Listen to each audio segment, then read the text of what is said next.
The stupid American Heart Association is telling you to stay away from salt. I don't care what they say. I say you should have your salt and eat it too. Salt your food to taste and live a healthy, functioning lifestyle. Hi, I'm Tony H. Anderson. Hola to you. I am your resident carnivore enthusiast, health and lifestyle coach, and pretty recently, a lover of salt, beef, and all things carnivore. The American Heart Association is telling you to reduce your salt intake. But what if you're like me, a carnivorian, who has no carbs running through their veins, who is literally eating nothing but meat? This question I posed to some of my friends and family who are in my circle, and I thought it best to do a quick video on salt and electrolytes. My family is nothing short than thoughtful. They care for me, and maybe they think that I'm going to harm myself because of the amount of salt that I use on a daily basis. I heard them say, "I know you're convinced that salt is healthy, but it's not, and you should stay away from it." I also heard them say, "My doctor said that the AHA, which is the American Heart Association, said that the salt is bad and that it causes strokes, and so I use Mrs. Dash. Why can't you use that?" Well, with my heart racing because I so desperately want to verbally argue with them, I just simply and kindly said, "Actually, maybe you did hear that, but let's consult the American Heart Association on what they actually recommend so that everyone can feel better about my lifestyle." So like a good little angel, I rustled up my laptop, and this is what I've learned. Most people eat too much sodium, often without knowing it. 9 out of 10 Americans consume too much sodium. The average American eats about 3,400 milligrams a day because of high sodium processed foods such as chips, pastries, and processed meats. I then added that the American Heart Association recommends that taking away salt and using Mrs. Dash is not a part of their program, but actually reducing the amount of sodium in your diet in hopes that it could lower or avoid high blood pressure. They all shared glances, and as there was an air of silence in the room, then I continued telling them what food products that the American Heart Association recommended avoiding because of the hidden salts. And these foods are including, but not limited to, bread rolls, pizza, sandwiches, cold cuts and cured meats, soups, burritos and tacos, cheeses and buttermilk, canned vegetables, frozen dinners and snack foods, condiments such as ketchup, mustard, mayonnaise, sauces such as barbecue sauce, soy, steak, and Worcestershire sauce. Now, once I was done with my statement, I gladly read from the American Heart Association. Then excuses came flying in, and I heard more excuses from them than a kid with his hand caught red-handed in the cookie jar. Why? Because I know most of them eat the foods that I just mentioned. Why? Because they can't explain why I'm losing weight. My belly is almost completely flat. I was going to say fat, but flat. And they are still struggling with cravings. They're still struggling with bloating and weight problems and a myriad of other things that I won't mention at this time. Now, I have to say that as someone who is eating a low-carb, animal-based diet, I should in fact increase my sodium intake. And if you're like me, I would encourage you to do the same.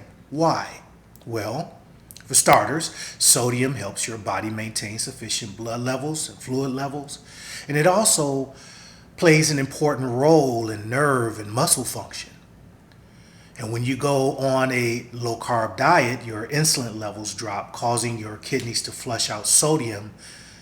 And if you don't sufficiently replenish that sodium, you'll feel lightheaded, tired, weak, and be more prone to headaches. This is what we like to call the keto flu.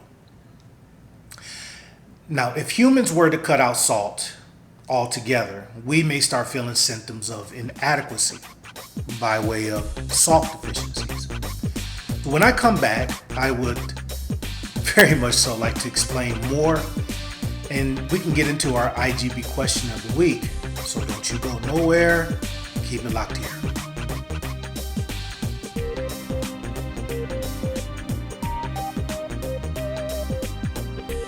Welcome back to the podcast. I want to quickly dive into the benefits of why electrolytes and eating salt is beneficial for you. If you are in fact on a low carb diet such as keto, paleo, and carnivore or lion diet, then you probably want to hear this. Electrolytes are minerals. They produce ions when dissolved in solutions like blood, sweat, or urine. They're called electrolytes because they produce either a positive or negative electrical charge.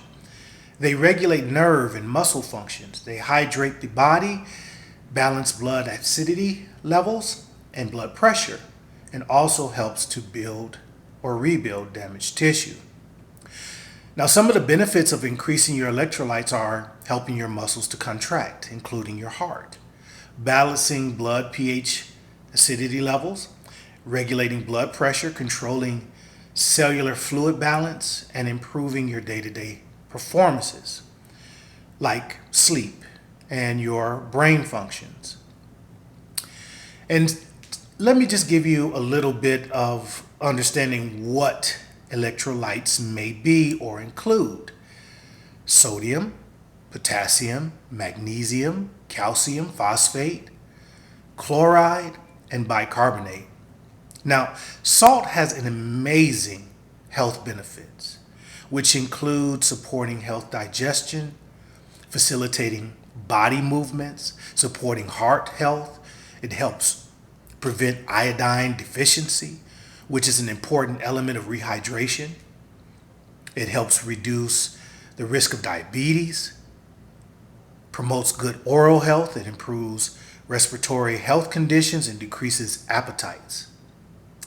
It also helps remove toxins from the body. It supports normal blood pressure and helps to maintain good normal blood pH balance. Now, on to our IGB question of the week. Our question of the week comes from Rebecca, who asks, what are signs of salt deficiency and how can I fix it? Well, thank you for the question. And to answer the question, I like to cite Dr. Berry. He had a wonderful YouTube podcast, and his special guest was Dr. D. Nicola Antonio. Sorry if I botched his name. However, Dr. D. Nicole Antonio, who published his book, The Salt Fix, cited things such as dehydration and sweating, the loss of energy or fatigue, nausea and vomiting, headache, confusion, muscle spasms, having low blood pressure, dark scanty urine, irritability, disorientation, convulsions, and kidney disease. So to conclude, basically, we need salt to survive. I'm saying to you that you shouldn't go and pour a whole bottle of Redmond's real salt on your steak, or just go wild with shaking Morton's iodized salt on everything that you eat. What I'm saying is, it is better to have loved salt than to not love salt at all. We want you to definitely regulate your salt, but don't take it away. And don't be afraid to salt your food to taste. Anybody worth their salt, you like that? Anybody worth their salt would tell you that. If you'd like to leave a comment, please leave a comment below. If you have a question that I can feature on the I Got Beef podcast, then please leave it in the comment below. Remember to like, sub, and share. And I'd like to thank you. I'd like to thank all of you who listen to this podcast, and I will definitely be back next week with another one with more information that we can sink our teeth into. Until then, das vidanya.